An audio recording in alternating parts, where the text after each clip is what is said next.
Nice to meet you, Maria.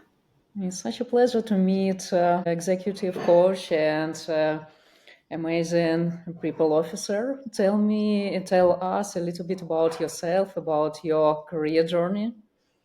So I can tell a little bit about my career journey because it's quite lengthy and it has a lot of variation. So I started my journey a long time ago in a galaxy far, far away as a tax lawyer. I studied tax law, and from there I worked in one of the big four companies and other advisory companies as a tax consultant, and then I had the opportunity to move to Curacao. So I was born and raised in the Netherlands, lived in the Netherlands, worked in the Netherlands, and then I had this great opportunity to move to Curacao.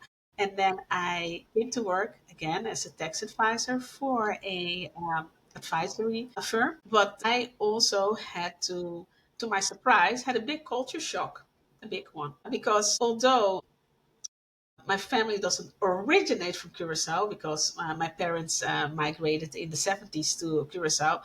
I never realized how Dutch I really was. So here I'm moving to Curacao to people that look like me, that you have in some way a shared history with, but then you're in a total culture shock to how Dutch you actually are. So I stayed with that firm, very nice people. I stayed with them for 8 months, and then I thought, I can't do this. I have to go back to the Netherlands. I just can't find my way in this environment, right? So, and they also found me quite strange, right? Because I looked like them, but my, what could you say, the software was very Dutch, but the hardware could be from the Caribbean, right? So it was very confusing for all parties involved. Even the partner of that firm that hired me said, I didn't realize that you were so Dutch. And I said, I didn't realize it either. So, yeah, so that was quite of a journey. And then I thought, I'm going back to the Netherlands. I can't do this. And then an intern that's, someone who used to be an intern at a firm that I worked for in the Netherlands, catched up with me because he came for a job in Curacao. And he said, hey, I visited this company and I think you might really, really like it. And I was like, okay, what can I lose? I decided I was going back anyway. And I went into the company and I immediately liked it. And then I realized I liked it because it was a very international setting. So you worked with colleagues abroad, very international from all sorts of places, different languages. And it was just so vibrant for me. And then I realized, but that's actually what I always have done, even in the Netherlands. I worked for these international departments always because that's where I felt like a fish in the water. I then realized, oh, okay, so I'm not necessarily for the small entrepreneurs. Nothing wrong with that, but it's a different setting, right? It's very local. And again, nothing wrong with that, but that's just not what was intriguing me. And I worked for that company for 8.5 years, had quite a journey because one of my passions was learning and development. And because I was always so passionate about it and always was assisting, helping, explaining why certain, because we were in financial structuring and products was working that way, I was then eventually asked to come help and set up and guide and work for the new corporate academy, which was again quite a journey. Had a wonderful time. Had a great director who gave me a lot of guidance. That was just a fantastic time. But after 8.5 years, I needed a break, and I quit the job. But I still had a very good relationship with the team and people of the company until this day. And then after that break, so I took a break for a year, also for some personal circumstances. And then my partner applied for me for a job at Pinnacle. He applied for me because he said, you're going to love this environment. And so he did. And I took the job as a legal counsel because, again, my background is in law. And after 3 months, they asked me in the company if I would like to move to HR because I was supporting HR a lot.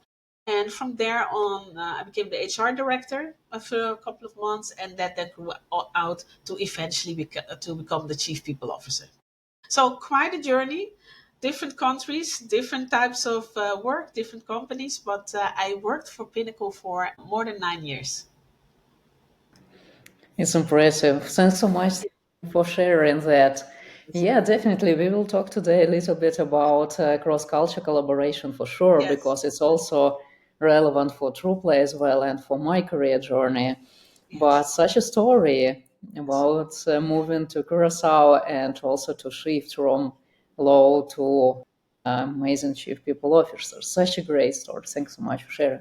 A couple of words about my background also. Yeah. It's not so impressive, not like a shift from Netherlands to Curacao, for sure, not from law to HR, but I'm definitely also love a lot multicultural collaboration. I was born in Ukraine, and I'm very proud of it. It's a very brave and amazing people to work with and to collaborate with. And when full-scale invasion started, with my family, we moved to south of Portugal. Such a journey as well. People a little bit different, also very nice, very calm, I would probably say. And also after that, we decided, after 2 years in Portugal, we decided we need to move to United States. We took Okay. this opportunity and we moved to Boston, Massachusetts. And now I'm here over 1 year at this moment, and it was such a great journey as well. I have been working in HR over 15 years at this moment. I graduated as HR, and all of my career story is just about that. I mostly work with leaders to help them to build teams and to build productive and successful teams. And also, I love design HR processes. That's the reason why I'm so interested in multicultural collaboration as well and diversity and inclusion, because you need to keep it in mind when you build something as a chief people officer, or if you build it as a HR operations manager. It doesn't matter. You need to always keep it in mind. That's about me. Yes. Agree. Thanks a lot. I know, Cindy, is that you, as I understood correctly, please correct me if I'm wrong, but you very focus on corporate culture. This also probably could include diversity and inclusion. Could you please share an example where diverse team or inclusion environment really made a difference for business result, for profit?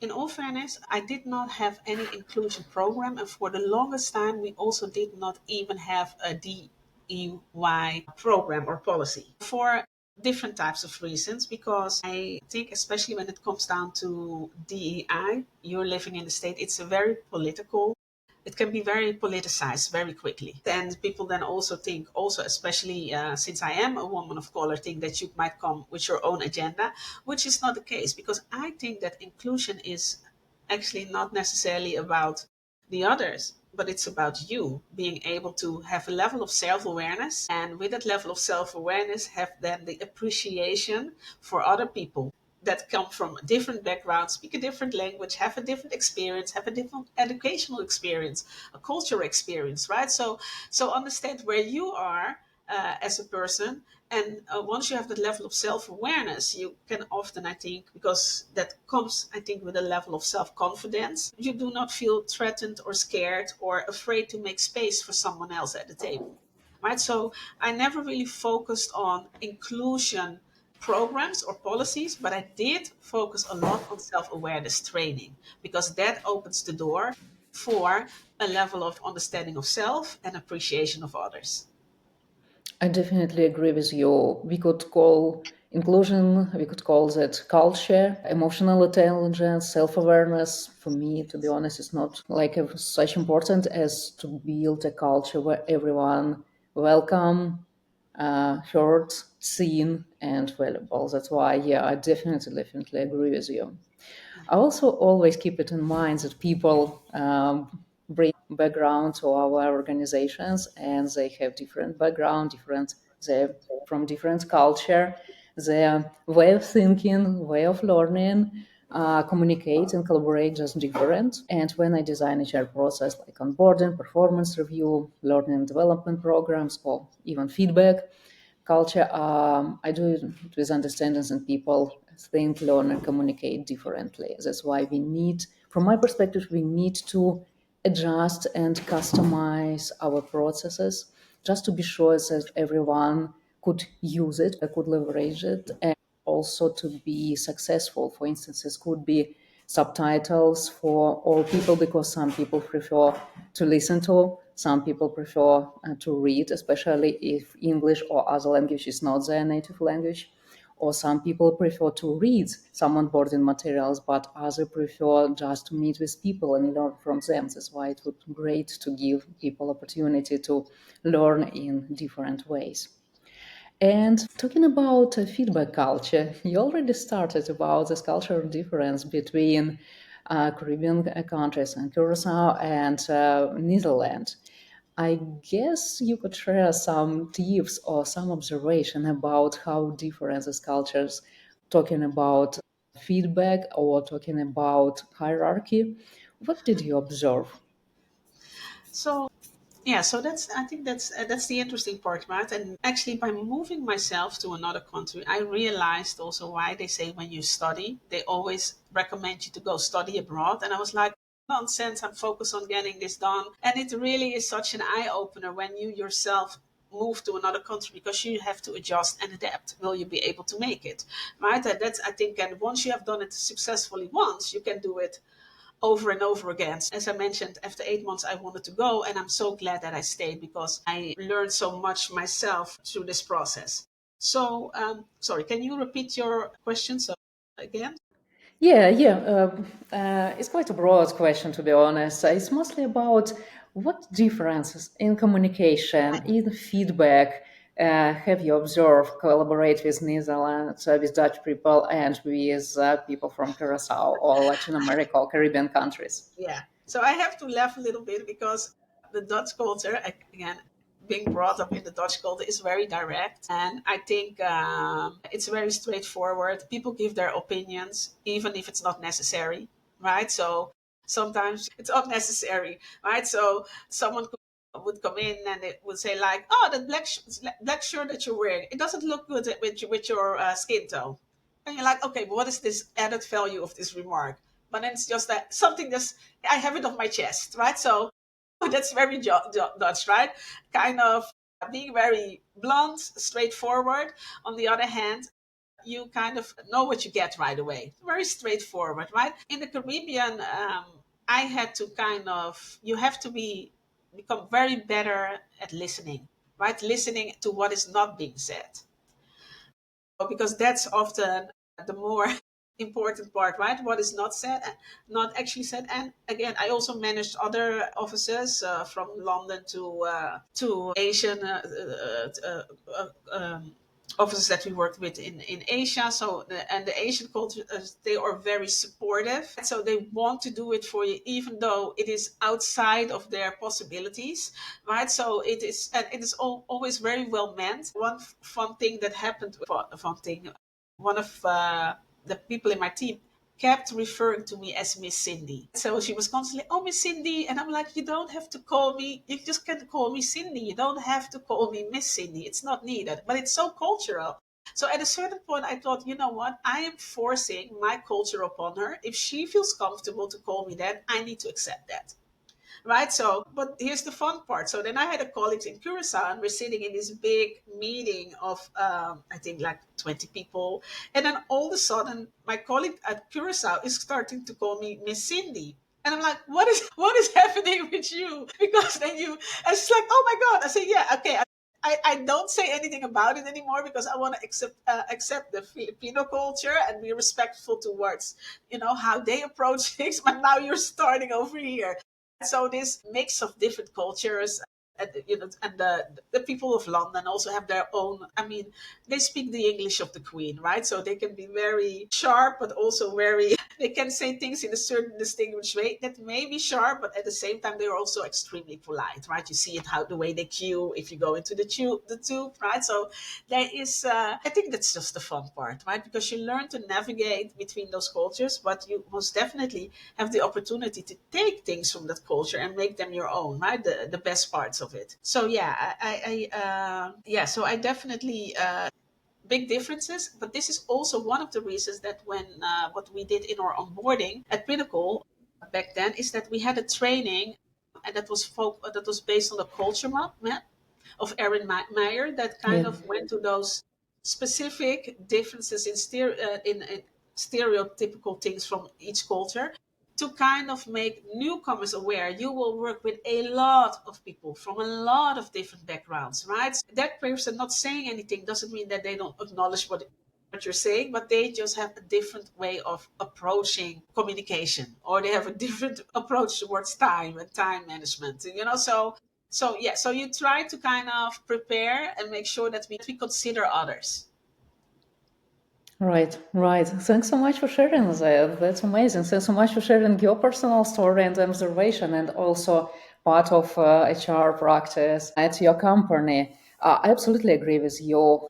We did similar at Grammarly when I work with them. It's also a multicultural company that has offices in Canada, United States, Germany, Poland, Ukraine.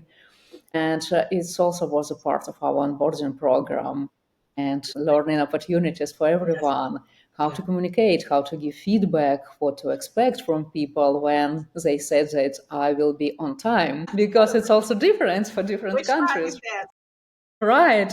It's a 5:00, or it's a 5:05, or it's a 5:30, Yeah. as if Yeah. sometimes could happen for some Latin Yes. Americans Yeah, no, people, right? exactly. No, exactly. And my parents also come from South America, right? So we always have a joke, right? So if you would have a appointment with someone from Suriname, which my parents come from, if they say 7 o'clock, we're gonna meet you there, that means at 7 they're going into the shower to get over there. So if you would call them, they say, I'm on my way, but they just stepped into the shower to Yeah, it's definitely this is part of their way, right? It's part of their commuting. exactly. It's part of the total package. It's part of the process, and they already started that. Yeah, on Exactly, their way. exactly. Yeah, so you will arrive around 8:30. 8:30 is quite a good time for Yeah, start it's a the good time. party, right? But German people probably already left the party because Uh, they were on yes, time. yes, Yeah, you're exactly. absolutely right. And we need to help our employees and our company when we consult them to understand that we are different, not one of us better than other, but we just need to learn this difference to adjust our communication style or feedback style. For instance, when we work, for instance, I found that Ukrainian people communicate quite similar to Portuguese people and to at least part of South America, because we also value a lot relationship based communication, and we also try to build connections. And but we are definitely different in a way of giving feedback. But so interesting that when Ukrainian people collaborate with American people, the way of giving feedback could be a problem, because you Really? probably know for sure during your career, yes, that American people give feedback in absolutely different ways. They start with something nice because they Sandwich. need, right, and Sandwich, sometimes a right? sandwich, right, right, and they definitely respect your effort that you put on it, and Yes. they need to start with it. But for Ukrainian people, we will start just from Go the to the jugular. main message. I guess same as Dutch people, right? Yes, that's why I say, like, I mean, I always went along quite well with my colleagues from the East Bloc, right, so to speak, because they are so in that sense you see a lot of similarities, and we also had or have. There's still a lot of people from with a background from Ukraine within the company, right? So you're quite used to now how to navigate it. But indeed, they will point out the thing that they do not like immediately. Right. I found it. I almost have to laugh because indeed it's quite refreshing, but it's very opposite to the South American culture or the American culture because they want to keep it positive. And I think their perspective, from the people from the Ukraine, they just want to solve the problem. Let's get to it. Let's get to it immediately. Exactly, exactly. If, for instance, let's say American people don't know this about this approach, they probably would say that these people are rude. Yes, I don't respect them, but it's not true at all, because for Ukrainian people, if you don't get to the point, it means that you don't care. You just spend someone's time. That's why Yeah. we needed to learn a lot how to give, I mean, as Ukrainian people, how to give our feedback. That's why when now I'm in American culture, really appreciate that, because everyone starts with something really nice.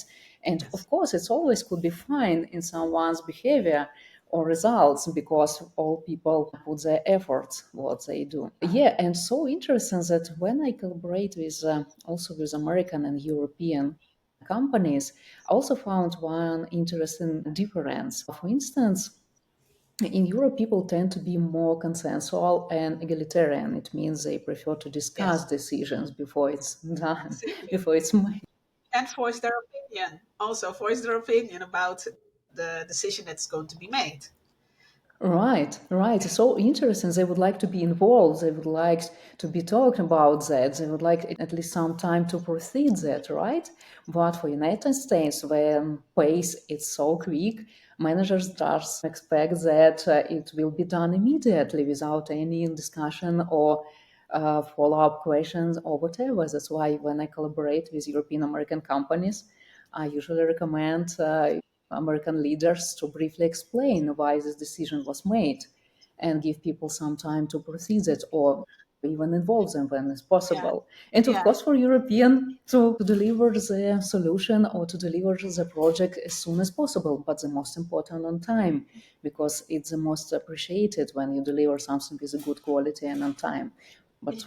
But for European, it's sometimes imbalance, some No, relations, and some it's interesting, right? quality. Because Yeah. from a European point of view, we may see the Americans as over the top nice, right? Oh, how you doing? And so and so that part we find kind of over the top, but at the same time they will make a quick decision and then you have to abide by it, right? So that can lead to some of this confusion, right? Because you think, oh, they're so nice, we're going to talk about it, but no, the decision is made. This is what it is, and we're going for it, right? So indeed, to provide that context is indeed so so incredibly important indeed. I absolutely agree with you. It's great that you brought this point. That decision, as far as I remember, Erin Mayer, she called that small d and big d. Yeah, as far as I remember, like decisions that made after like a whole observation, analyze all of facts, all of that. So for instance, German people That's very make European, this yeah, make also especially German very people, hard. yeah, makes decisions as well. But American people need to make this decision immediately, and after that, it could be reiterated. It could be absolutely confusion Yeah, for European people as well. That's why we just need yeah, to learn from each other because sometimes you need to make decision immediately because you don't want to waste time, but sometimes you need to collect a little bit more data to make more thoughtful decision. yes. Great. And Cindy, to summarize this part of our conversation, talking about effective communication in a different team, what would be your suggestion? What would be your rules or company values we need to follow to communicate effectively? Well, yeah. So that's a good question, right? Because communication is such a broad word, and I think in every survey that you do within a company with regard to feedback about the organization, one that's always in the top three. There's not enough, or not. There's no good communication, right? Because it's such a broad concept. It can mean anything. Right, so but I think indeed, and it's like a cliche, but it is a cliche that is so true. You have to listen, you really have to listen. So you have to seek to understand and not to reply, right? So because we have the tendency, someone says something and then we immediately want to either show how knowledgeable we are, etc. But what are they actually saying? What are they, and what are they not saying? That is also another one, right? So which parts, because they may have said like, this is fantastic, I found this a great idea, are they actually thinking this is a great idea? What part is missing here, right? So do they have any questions? And with questions, I think that is another part, right? Does everybody understand? Wrong question to ask, right? Because everybody will say yes, yes, yes, we understand, right? And then the project or whatever starts, and everybody goes into different directions, right? So really, kind of double check, confirm, or let someone summarize this. What is the step plan, right? To see if people actually on, if we actually have common ground here, a common level of understanding what direction we are going. And I think, and this is probably for every type of communication, cross cultural, but also right in local companies, probably also with your at home, with your partner, with your kids, right? I think that we also, especially from an organizational perspective, really also need to focus on things that go well, because we are very much when something, and of course we, because we will address when it goes wrong, right? But address when it goes well. And always, especially if you have done a project that is new, that is different, debrief. Always debrief, because then we made it. And then what I've seen so many times, that I think like, okay, we're done, we're doing a new project, and we come up with the same mistakes as last time because we forgot, right? So, and I think especially in a bigger cultural, cross-cultural environment, this went really well, guys. This we need to improve on. Let's follow up with, and let's prevent this from happening again, without the blame game. But just look, what have we achieved together? Fantastic, right? We did a great job. These are the points that we need to work on, and make sure that you have the notes or the summary about it when you step into a new project. Because too many times I think like, didn't have the same problem last month? Why are we here again? Thanks so much. Yeah, it's really great. I appreciate that a lot. Especially this like a part about summarizing and reflection on what was done and what should be done differently next time, or in same way next time to be Same way, successful, yes, right? this worked. It's great. It's really great. I really appreciate. I think all teams could value from that. Product team, marketing team, and chart team, doesn't matter. We need to reflect on what was done and what should be done differently or in the same way next time. Great. And talking about sometimes misunderstanding because of different backgrounds and just different way of thinking despite of culture. And how do you perceive conflicts at work? Are they a problem, or are they a resource for innovation or creativity for you? What do you think? It depends, right? It's always what type of context it is in. But I think that conflict can be good if you have a healthy organization, because it is good to bring different viewpoints to the table. And I think if you have an organization where there's never conflict, there's definitely something wrong. Especially when it comes down to creativity, ideas, new products, etc. Right? Because that means that either certain people are afraid to speak up, so that means that there is a certain level of toxicity within the organization, or they don't care, which also means that there is a certain level of toxicity, right? And the reason why they don't care can be for various reasons, right? Maybe giving input is not appreciated, or last time someone run with their ideas and they did not get the appreciation. It can have a whole variety of and sorts of reasons. So, but if you have a healthy organization where collaboration is really key and appreciated, you will have conflict, because you will say, "Sorry, Maria, you were saying this, but I see this differently based on this, and this experience." And you might say, "Yeah, okay, that might be. However, that doesn't apply in this situation because of X," right? So then you have a healthy conversation and a healthy conflict, instead of me giving you a side eye every time you speak, right? So that's, and then say, Right. "Yeah, great idea," right? So that's a very different type and kind of scenario. So I think conflict, by all means, especially if you're building something, if you are an innovative environment, good, bring it on. Let's disagree and let's figure out what's the best way to go. I think it's more dangerous, again, if there's no conflict, everybody say, "This is great, we not," we move on, and then when it doesn't work, "I told you this wouldn't work, I told you." So again, it's very undermining. So when you see those things happening, I'm sure you have seen examples. So rather just have that honest, open culture where you can disagree. Right, right. Great summary and great thoughts. Thanks so much, Cindy, for sharing. I absolutely agree with you. I think that's exactly a place where inclusion could make difference, because when you are welcomed, when you're heard, or when you know that you could bring your bold ideas or some disagreement to the team, and you will not be punished, it definitely makes some difference, and it makes company more creative and more innovative. And yeah, quite often managers could be a little bit scared of internal conflicts within their teams. And I always try to teach them how to solve conflicts. And for me, the most important, because conflicts could be different, of course, it's different types of and approach how to analyze conflicts. But I think the most important for managers to resolve functional conflicts when it's about clashing goals, roles, or resources. It could be a quite often situation when team members can't resolve this conflict without manager or leaders' input. That's the reason I think for managers at the first place they should analyze if it's a functional conflict or it's mostly about some behavior, interpersonal misunderstanding, background difference, etc. Because quite often, when it's functional conflict and it's about resources or some misunderstanding process, whatever, after that, we bring to this conflict our background, our values, our emotions, and it becomes much more serious and much more dangerous for organizational culture. Absolutely. Now, I totally agree with you because indeed, sometimes you indeed see that the manager has to step in and to have to take a decision, right? Both of you have great ideas. This is the priority at this time.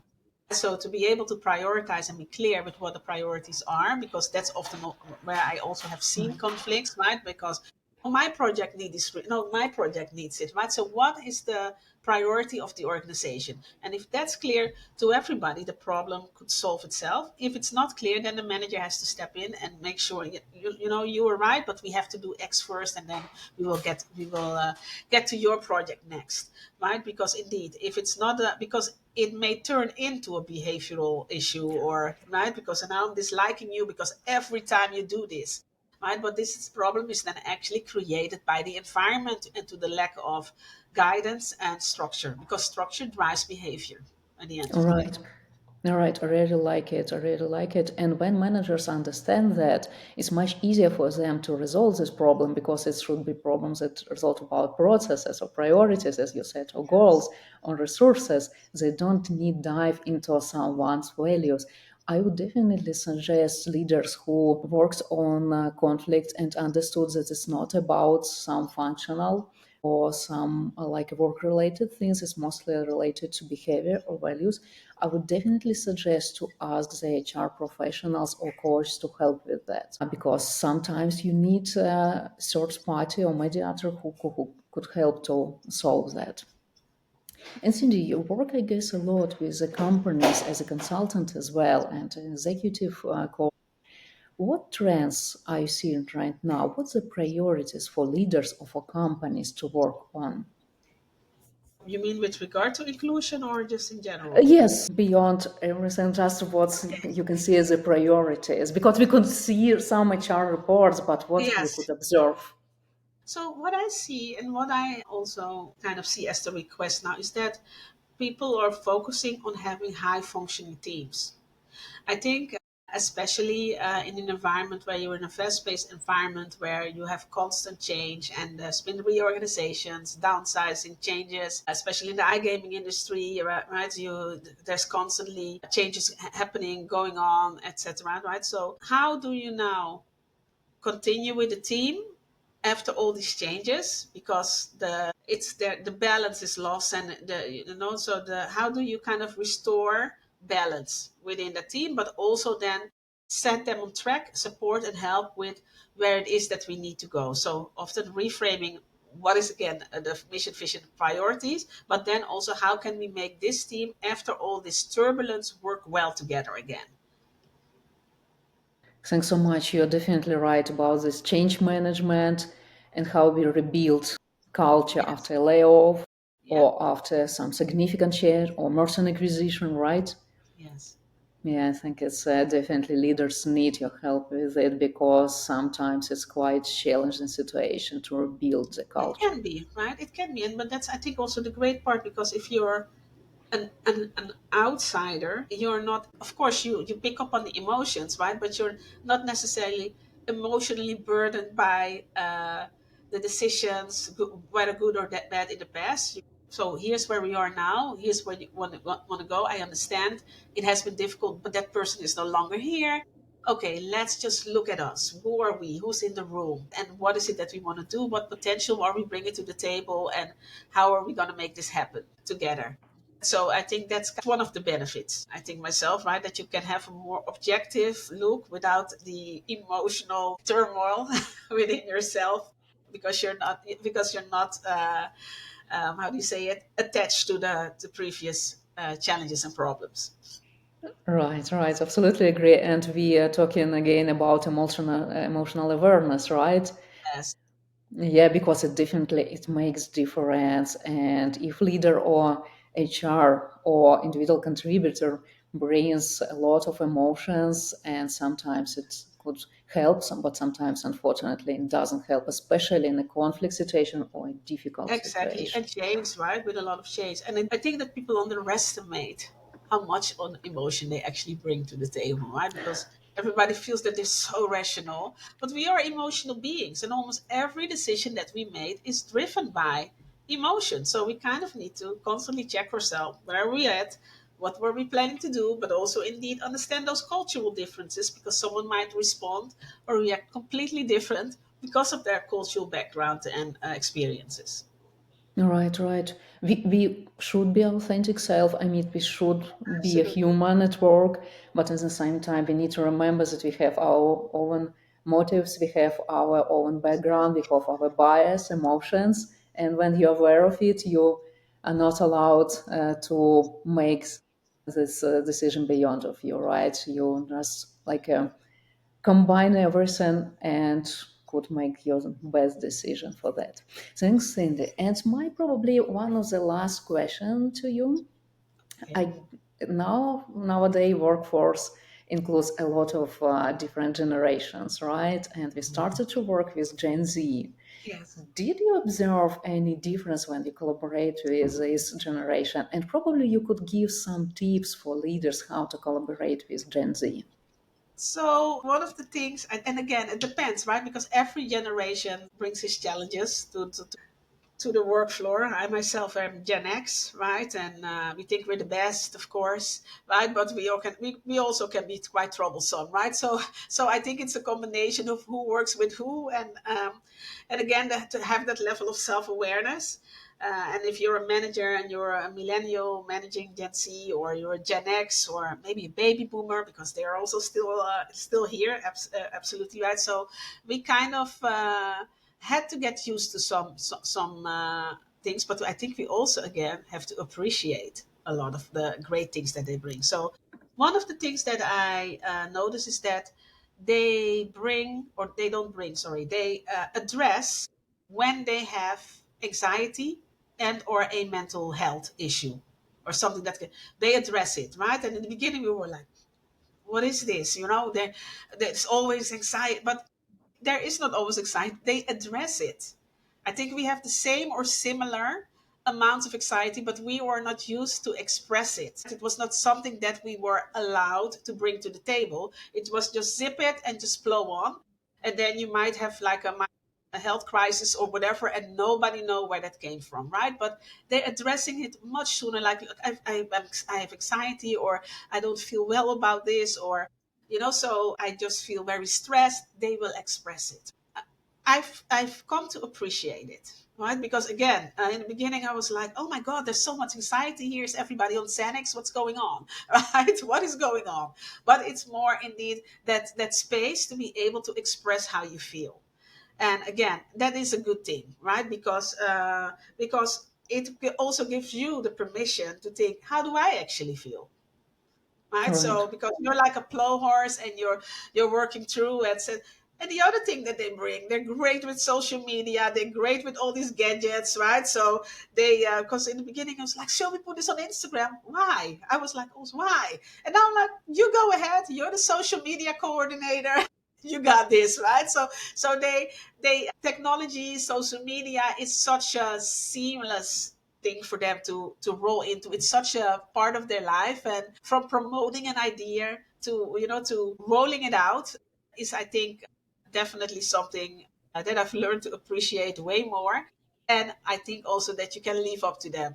They will know how to handle this, right? So really looking at it different in a different way, because different generations bring different good things, but also some stressful things to the table. So I think it's really about, again, being able to be open, to listen, to understand, why am I so annoyed by this? Why am I so annoyed by, Right. because then you realize, but because we did not have that freedom and permission. So they also expect different things from work, right? What work look like? Can I work from home? Why? And again, these are very good discussions to have, I think, overall, because both models, working from home, not working from home, I mean, it has their benefits, it has their downside. And I think due to the whole situation with COVID, we have the opportunity to look again different at work, different at locations, what we bring to the work floor, how we bring it to the work floor, when we bring it to the work floor.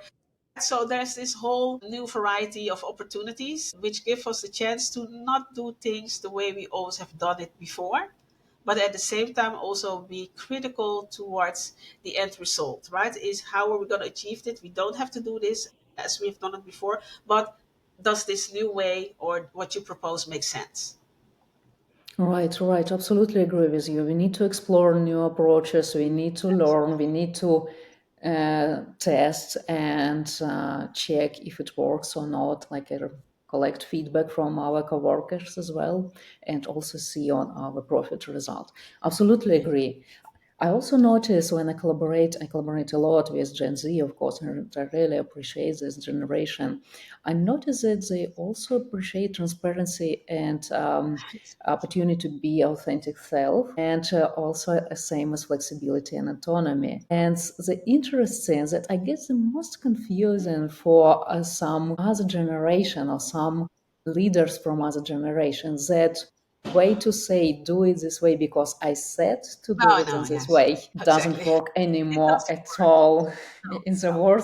worst scenarios it could be at work, right? Because they really appreciate social impact of product on the community or environment, and they really could bring themselves at work, and as you said, to work amazing as an engineer, social media marketing, Yes, despite of the AI, role, but right? they need So some autonomy. Yeah. yeah, yeah, they need some autonomy, but at the same time, they also do need guidance, but then real guidance, right? So not as you say, do as I say because this is what I said. No, right? So okay, why are we doing this? Did you think about this? How can you know? So you can give them the space and autonomy, but be available because they will have questions, right? And they will look for the guidance because if you don't give them that guidance, they might also feel totally lost, right? Because nobody told me that we were going right instead of left, right? So I think indeed there's a lot to learn, but it also again gives us the opportunity to work on our own self-awareness. Why did we actually always do it this way? Why do we have to? Why are we so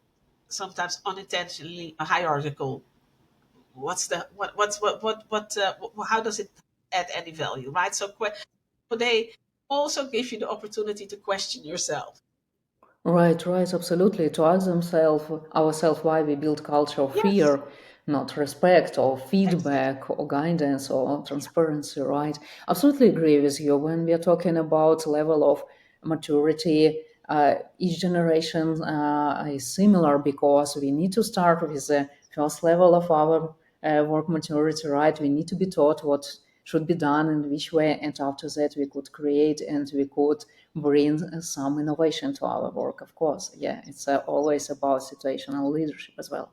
Thanks so much for our conversation. And my last question to you, what could be your top tips for leaders who want to build a culture of engagement and high productivity?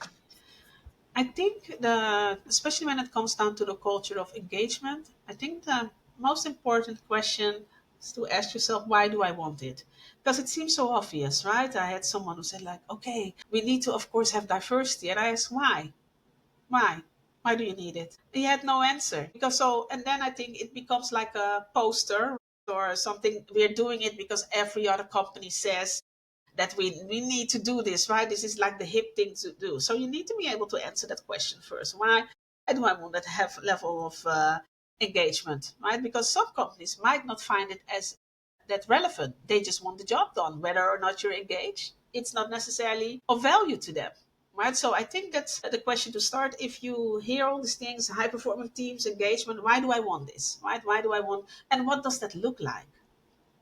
Because again, you can say you want to have engagement, and but if you have no level of transparency, then it's going to be hard to have engagement, because what am I engaging with? I don't know what the plan is. I don't know where we're going.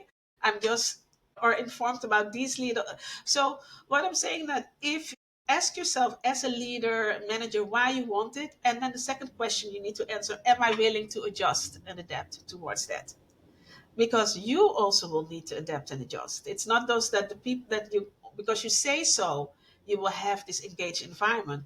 What will I have to change and adjust to be able? and to support that creative environment or that engaged environment that I think we should have, right? So what am I willing to do for it, right? Because we see in a lot of scenarios, especially as HR, we want this, we want people to be trained, but we have no time.